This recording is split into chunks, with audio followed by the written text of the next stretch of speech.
Assalamualaikum warahmatullahi wabarakatuh. Perkenalkan, nama saya Maulidah Nurzakia, perwakilan dari kelompok 5. Saya akan mempresentasikan laporan pelatihan pengaruh kelembapan terhadap pertumbuhan dan perkembangan kacang. Yang pertama ada tujuannya. Penelitian ini bertujuan untuk mengetahui pengaruh kelembapan terhadap kecepatan pertumbuhan. Yang kedua, mengetahui perbedaan pertumbuhan biji kacang hijau di ketiga kondisi berbeda. Ini ada dasar teorinya. Yang pertama, pertumbuhan adalah proses pertumbuhan, pertambahan ukuran dan berat, tetapi tidak dapat kembali.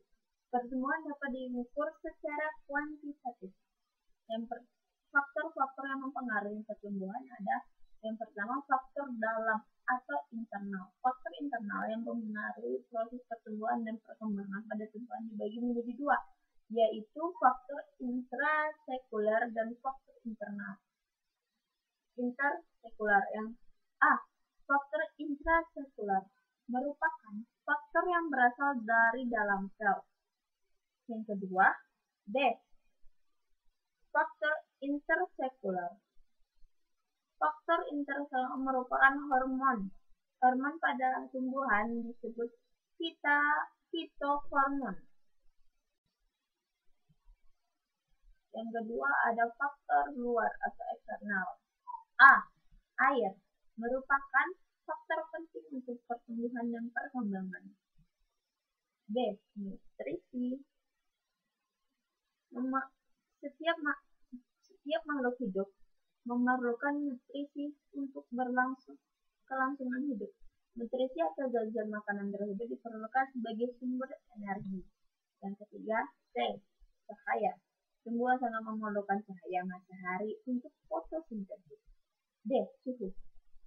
Tinggi rendah suhu menjadi salah satu faktor yang menentukan tumbuh kembang, reproduksi dan kelangsungan hidup dari tanaman. Kelembapan. Kelembapan adalah banyaknya kandungan uap air dalam udara atau tanah. Tanah yang lembab berpengaruh baik terhadap tumbuhan. Kondisi yang lembab, banyak air yang dapat diserap oleh dan lebih sedikit penguapan. Yang terakhir, oksigen diperlukan untuk proses respirasi aerob.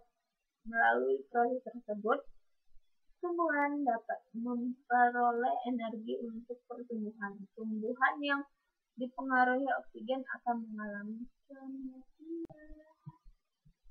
Alat dan bahan. Alatnya ada kapas, wadah, alat ukur yaitu penggaris, dan kamera. Bahan-bahannya ada biji kacang hijau dan air. Langkah-langkah kerja. Yang pertama, menyediakan alat dan bahan. Yang kedua, menyediakan wadah A, B, dan C.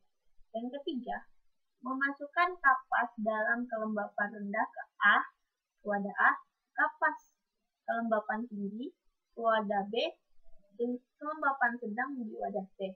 Yang keempat, masukkan biji kacang hijau ke dalam masing-masing wadah. Yang kelima, mengamati perubahan yang terjadi. Yang keenam, mengukur batang kacang hijau.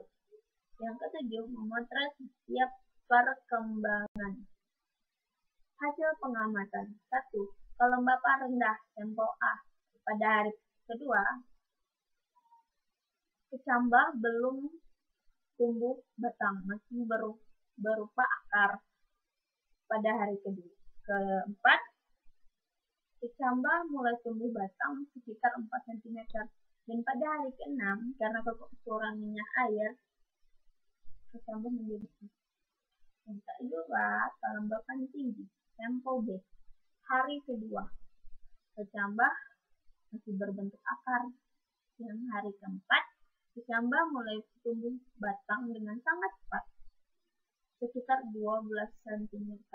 Dan ke hari ke-6, kecambah tumbuh sekitar 14 cm dan subur. Yang terakhir, kelembapan sedang sempurna. Hari kedua sama, masih tumbuh akar. Yang hari kedua, hari keempat, kecambah tumbuh subur sekitar 9 cm. Dan hari ke-6 bertambah lagi 13 cm dan subur. Ini ada gambar potret di hari kedua, keempat, dan ke-6.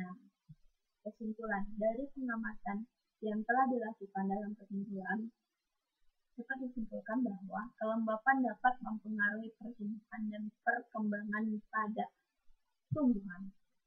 Pertumbuhan biji kecil hijau pada kelembapan tinggi maupun pada kelembapan sedang lebih cepat daripada pertumbuhan pada kelembapan rendah.